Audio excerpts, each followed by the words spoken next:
Помнишь, өткенде екеуміз айтып едік қой, мына ел не демейді жобасы жақсы рейтинг беріп отыр екен. Содан кейін мынау TikTokта аккаунт ашып, кішкене көрермендерге не салайық деп мен бүгін өзімше стрим бастап қойдым. Енді бағана бір 30 шақты адам отырған. Жалпы Тұрсынбектің келіншектерінің арасында, келіншектер деген дұрыс бола ма екен, арасында теке түріс болып жатыр дейді. Жалпы әлеуметтік желіде жас тоқал бәйбіше күн бермей жатыр, маған қысым көрсетіп жатыр деп халық алдына шығып бейне үндеуін жариялады. Мөлдір ханым болса, күңдесіммен шаруам жоқ, Тұрсынбектің өзінен сұрап алыңдар. Әнші шоу-бизнес әлеміне баспен кіріп кеткен сияқты. Қазір ешкімде шаруасы жоқ, ел аралап, ән салып, тайраңдап жүр. Өз әлемінде. Перизат Қайраттың артында саясатта салмағы бар дөкейлердің тұрғаны рас па? Дүйім жұрттың назары қаршадай қыздың аузын ашқанын күтіп отыр. Оның ағынан ақтарылғаны кімге тиімді, ал кімдерді керісінше терлетеді. Сәлден кейін кәсіби психолог Перизат Қайраттың психологиялық бейнесіне талдау жасайды. Бүгін қызық болады, жайғасыңыздар. Армысыз көрермен, біз бастаймыз.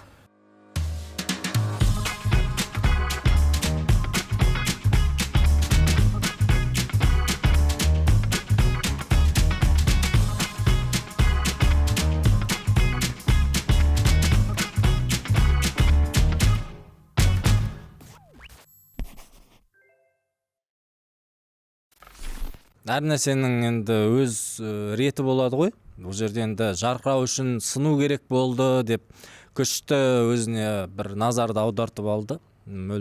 Мөлдірге сол үшін ризамыз енді. Танымал әзілкеш Тұрсынбек Қабатовтың жары бүгінде әншілікпен айналысып жүрген Мөлдір Мұқанованың Instagram парақшасында жарияланған ерекше бейне жазбасы дереу вирусқа айналып кетті. Қоғамның қызу талқысына түсті. Қолдау білдірушілер оның әрекетін рухани жаңғыру деп қолдап жатқандар бар. Біреулер тұлғалық даму белгісі деп жатыр, біреулер болса даттап жатыр. Жалпы Мөлдір бәйбіше күйзелісте деп диагноз қойып тастағандар бар. Естідім, мен де көрдім оны. Айқайдам отқан меніңше Мөлдір Мұқановаң күйзелісте жүрген адамға ұқсамайды. Ел аралап, ән салып, жас жігіттермен әдемі өз әлемін жасап алған сияқты, иә? Осы ретте мен саған сұрақ қойшы, сенің пікірін өте қызық. Ажырасқан әйелдің өзінен жас жігітпен ән салғаны сен үшін норм, әлде стрём? Орысша айта берейік, тренд болған соң. Официально ажырасқан болса, оның бір мынау бүйту керек деген бір шектеу қоя алмаймын сияқты. Өзі біледі, өз өмірі, өзі біледі. Әріптесіміз Әли Әшім туралы айтайық, иә? Қазір желіде қатты сынға ұшырап жатыр ғой. Жалпы өзің естідің бе, мынау Әли Әшімнің сторисін көрдің бе? Көрдім. Өзі Абайдың жаңағы Қарқаралыдағы музейіне барып, бұл жерде неткенде нетіп деп оны халық нетіп жатыр. Сол кезде осыдан 1-2 жұма бұрын ғой. Сол кезде енді кішкене көрдік, бірақ үн қатпадық. Өйткені Әлияны сыйлаймыз, жаңағы жауларына үнемі лайк басып қолдап отырамыз, бәрекелді деп отырамыз. Өйткені сондай болғымыз да келеді. Өйткені шетелге шығып оқып келгенін білеміз. Жалпы бұны қоғам дұрыс қабылдамады. Неге деп ойлайсың жалпы? Себебі Абай біз үшін ол қасиетті. Абайға тіл тигізуге болмайды. Бірақ Алияның арам ойы болған жоқ меніңше. Ол ойламады бұндай ажиотаж болатынына. Содан кейін де шықты ғой Фейсбукта, барлығы айтып жатыр, Әли Әшім сауатсыз журналист, дипломы бармақ, неге оқыған? Мүлдем келіспеймін. Менде де келіспеймін. Жалпы ол одан бөлек шетелді ғана айтамыз ғой. Одан бөлек мынау Астанада Еуразия ұлттық университетінде оқыды, журналистиканы бітірді, магистратурасына дейін бітірді. Одан кейін енді телевидениеда, телеарнада жұмыс істемеді десек, жұмыс істеді, қаншама мықты сюжеттерін берді, сөйтіп келді. Жалпы бұдан түйгеніміз Абай туралы абайлап сөйлеу керек екен. Енді бұл да бір бізге сабақ болды. Жалпы осы орайда айта кетейінші, абайлап сөйлемеген адамның қандай арты немен аяқталатынын көріп отырмыз. Одан кейін енді көрерменге менен бір хабарландыру болсын, құрметті көрермен. Осы орайда қазақтың ұлы ақыны, қазақтың бас ақыны Абай Құнанбайұлы туралы үлкен деректі фильм әзірлеген болатынбыз. Бұған дейін бірнеше рет анонсын жасадық. Бұл фильмде жалпы ғалымдар мен білімділер және Абай танушылардың арасында Абайға қатысты көп көптеген келіспеушіліктер болып жатыр. Біреуі Абай болмаған, ол мифологиялық бір персонаж, біреу айтып жатыр, ол алаштанушылардың шығарған дүниесі. Абайдың өзі болатын болса, туындылары қайда, оның өлеңдері қайда, оригинал нұсқалары қайда деген секілді сұрақтар бар. Осы сұрақтарға деректі фильмде жауап беруге тырыстық. Сіздерге өте танымдық бағыттағы бір пайдалы контент болатынына ешқандай күмәнім жоқ. Сондықтан да құрметті көрермен, лайықты болса лайк басыңыздар, қолдай отырыңыздар. Ағаттық кеткен жерлеріміз болса пікір жазыңыздар, біз ол пікірді оқып сіздерге түзетіп отыратын боламыз. Сол үшін осы арнадағы шыққан Абай туралы деректі фильмімізді тамашалауды ұсынамын. Маған өте ұнады. Тырнақалды туындың ізденіпсің, Абайдың еліне бардың, кадрлар осы жерде операторларға браво деген келеді. Өте әдемі кадрлар болды. Өте сапалы, мағыналы, берері көп туынды. Жалғасын күтеміз. Біраз дүниелерді айтқымыз келді, дегенмен енді Әли әріптесімізден кейін тілімізді тістеп қалдық. Сонда да бір халықтың өзекті мәселелерін көтердік деген ойдамыз. Осы жазда кішкене бір жаңалықтардан демаламыз ба деген кезімізде халықтың қайырымдылыққа жинаған қыруар қаржысын жұтып қойған Қаршадай қыздың соты қазір қызу талқыланып жатыр. Назары Перизат Қайраттың демалдыруға мұрша бермей жатыр. Өйткені күнде бір мәлімет, анау жымқырған миллиардтар мен миллиондарды естіген кезде қаға таңдайымыз талып кетті. Жалпы өзің қалай қабылдадың жалпы бұл сот процесін? Меніңше біреудің проектісі ол. Проектісі? Қуыршақ. Ар жағында бір мега мозгтар бар сияқты, оған ақыл жол сілтеп тұрған. Елде соны айтып жатыр. Жалпы проектіміздің аты, біздің проектіміз аты еліне демейді ғой. Елден сөз қалған ба? Жұрт бірдеңені біліп айтады. Өйткені жел тұрмаса шөптің қасы қозғалмайды, өзің білесің. Перизат сот отырысы шыға сала Бауыржан Байбектің атын атады. Одан кейін Геннадий Головкин, одан кейін енді қайырымдылық қоры Асар Өме қорының басшысы келді. Қаншама енді куәгерлер бірінен кейін бірі келіп жатыр. Қаншама мәліметтер айтылып жатыр. Одан кейін де айтыла түседі деген ойдамыз. Сосын мен түсінбедім, неге процесс орыс тілінде.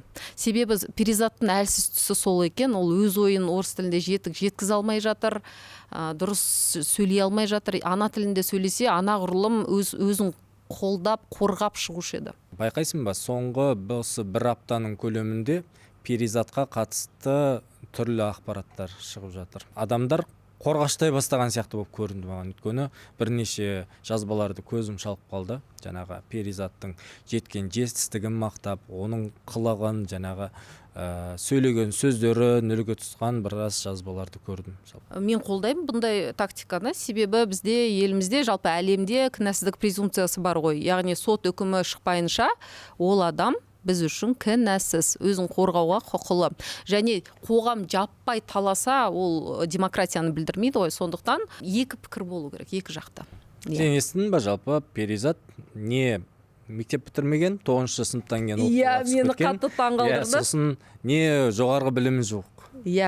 Бірақ енді сөйлеген сөзі өзін ұстауына қарап бір шетелдік білімді көріп келген. Ол өзін солай насихаттап жүрді ғой. Перизат Қайраттың психологиялық бейнесін бүгін студиямыздың қонағы талдап берсін. Психолог Алтыншаш Матаева ханым, қош келдіңіз. Амансыз ба? Қайырлы күн.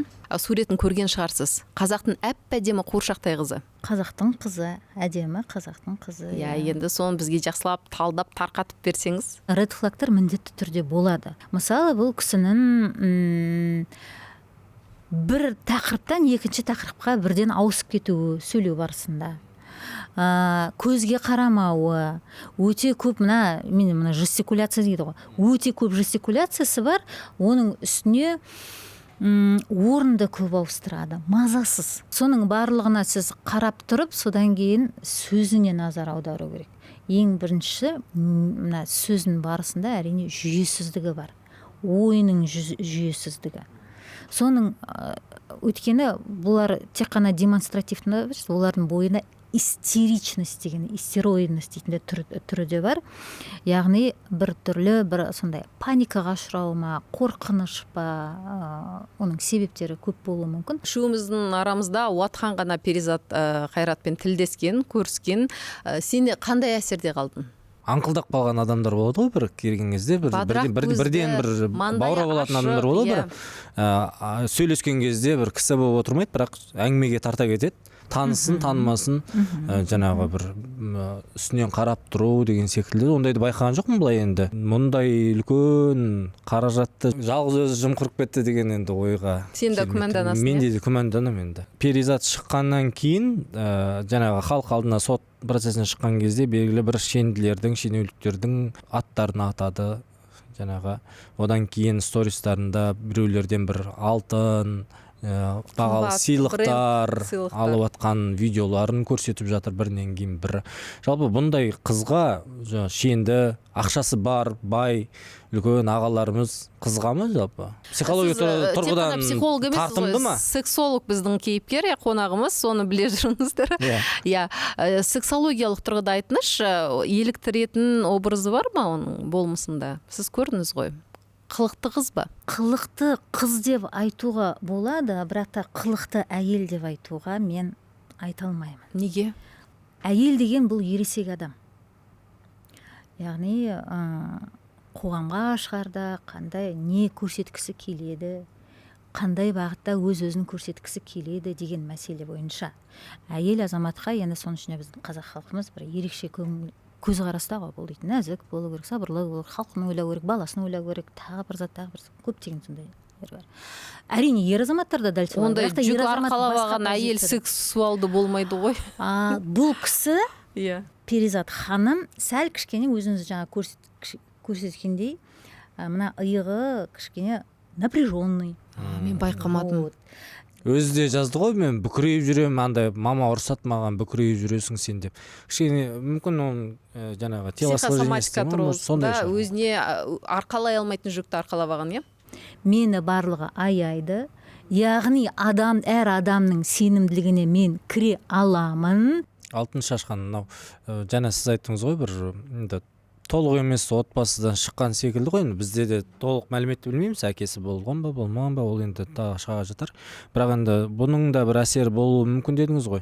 Өсе келе Перизаттың бір әкелік рөлге кіріп кетуі деп қабылдасақ бола ма жаңағы? Әкенің мақтауын қажеттілігі. Бұл мына Совет үкіметінің бір керемет мультфильмі болды, «Ежик в тумане» дейтін. Есіңізде ме? Қараған жоқсыз ба? Кірпі, яғни тұманда бір нәрсені іздейді. Сол сияқты адамның мына ішкі дүниесінде бір аштық пайда болады. Эмоционалдық аштық дейді психологтар бұны. Сол мына аштықты енді қарны ашып тұрады ғой адам. Сол мына қанағаттандыру бағыты бойынша сол әр адамның көңілін іздейді, мақтауын күтеді. Нау кеудесі қуыс адамдар, олар аш болады. Барлығын өз Перизаттың парақшасынан да байқалады ғой, ол тойымсыздық, бренд сөмкелер, бренд киімдер, лакшери өмірді тым насихаттады. Естуімше ол бар жердің қызы. Бұл жерде әр түрлі өмірдегі жағдаяттар деп айтайын, өкінішке орай адамның мына бойында ауытқушылықтар алып келеді. Соның ішінде мына психологтардың айтуынша расстройство дейді. Расстройство личности. Соның ішінде жаңа мына демонстративті тип личности дейміз. Перизат Қайратты біз жарақаттанған травмированный бала деп айта аламыз ба? Әр адамның бойында травмалары бар. Травмасыз адам жоқ. Қазақтың керемет сөзі бар. Құламай сүрінбей бала өспейді демекші. Соның барлығы негізінде травма. Бірақ та сол травманың арқасында адам есейеді. Сіз Анна Сорокина жайлы естіген жоқсыз? Отқан сен осыдан бірнеше жыл бұрын Netflix «Изобретай Анну» деген сериал, маған өте ұнады. Рекордтық қаралым берді ғой.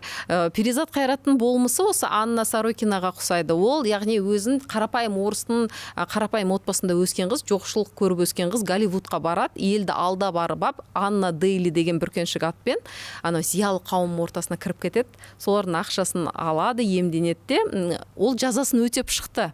Осы өткен жылы ма, 1-2 жыл бұрын шықты. Ең қызығы, осы сериалдың арқасында Аннаның кейсі сондай танымал болып, бәленбай миллиондық оқырман жинап алды. Және ол қазір өзінше жұлдыз, өз әлемін жасап алған жұлдыз, демек мақсатына жетті. Біздің Перизаттың да кейсі өте ұқсайды.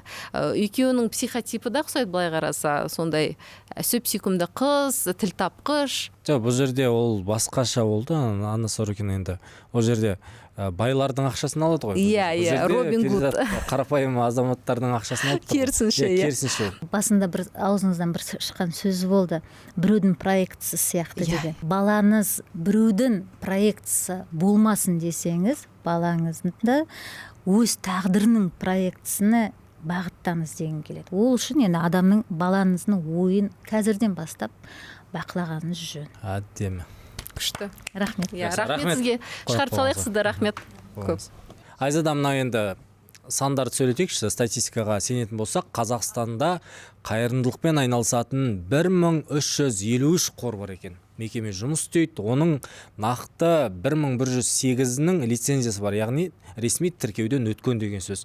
Олар негізінен балалар үйлерімен, аз қамтылған отбасыларын азық-түлікпен қамтамасыз ету, киім-кешек беру деген секілді жұмыстармен айналысады.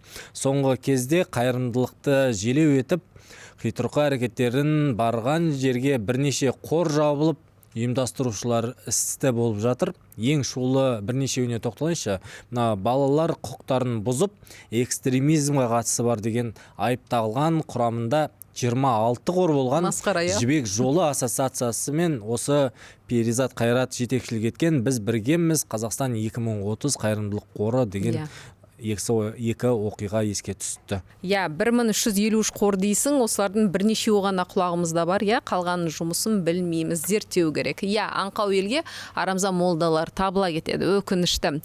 Біз біргеміз қоры барлық қайырымдылық қорларға күйе жақты, халықтың сенімін аяққа таптады. Бұдан соң осындай ұйымдарға ақша аудармас бұрын мың ойланатын болдық. Перизат Қайрат танымал жұлдыздар мен блогерлерді ұтымды пайдаланған. Олардың оқырманы көп, бірлесе коллаборация жасап, сеніміне әбден кірген. Алданғандардың бірі видеограф Олжас Садық. Өткен аптада куәгер ретінде берген мәлімдемесінде блогер Перизат оны медиа бет бейне ретінде пайдаланғанын айтты. Анық қанығын өзінен сұрап білейік. Олжас қазір Алматыда жүр, бізбен тікелей байланысқа шықты. Олжас, қалайсыз? Ассалаумағалейкум. Сәлеметсіздер ме? Перизат Қайраттың арбауына қалай түсіп қалдыңыз? С Перизат Қайрат вообще ранее не был знаком. С ней я познакомился, можно сказать, за несколько дней до того, как мы закончили сам сбор.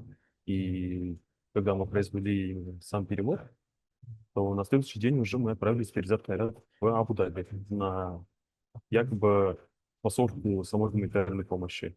А так ранее я с ней никак не пересекался. И даже когда знакомые начали рассказывать, кто это такая, я был удивлен, что есть такой человек, оказывается. Сборды сонда қашан, не үшін жинадыңыздар? Кімнің идеясы болды жалпы? Смотрите, я сам человек такой, что часто смотрю новости по миру, не только то, что происходит в Казахстане. И как только увидел новости о том, что пошел геноцид на территории сектора Газа по мирным жителям, біздер қазақша айтады, что жаным ашып, я решил организовать такой сбор. Да, это была полностью моя инициатива. И я обзвонил разных своих друзей, знакомых, блогеров, с кем так или иначе знаком, и поинтересовался, смогут ли они меня поддержать в этом плане. Многие как раз-таки сказали то, что да, давай, делай. Керек болса поддержка жасаймыз, там медийная, репост ретінде, всего такого. И менің бір жақын досым бар, Назым Нисанов деген. Ему я поинтересовался, давайте, если что, сделаем как совместную публикацию. Менің өзімде осындай мынау қайырымдылық қорларға ақша аударып отырамыз ғой. Неге осы біз біргеміз қорына, басқа қорлар көп қой бізде қазір, әлеуметтік желіде белсенділер көп. Неге осы қорға таңдауыңыз түсті? По договоренности вначале я средства должен был перевести на реквизиты посольства. Но там такое дело, что эти реквизиты для меня оказались не совсем достоверными, и дабы избежать дальнейших вопросов со стороны ГОС и со стороны просто людей, я решил сотрудничать с ЮНИСЕФ. Ну и когда я с ЮНИСЕФ должен был уже подписать соглашение, начать с ними сотрудничество, как бы со мной связалась Перизат. Там она мне назначила встречу, мы с ней встретились, там обсудили.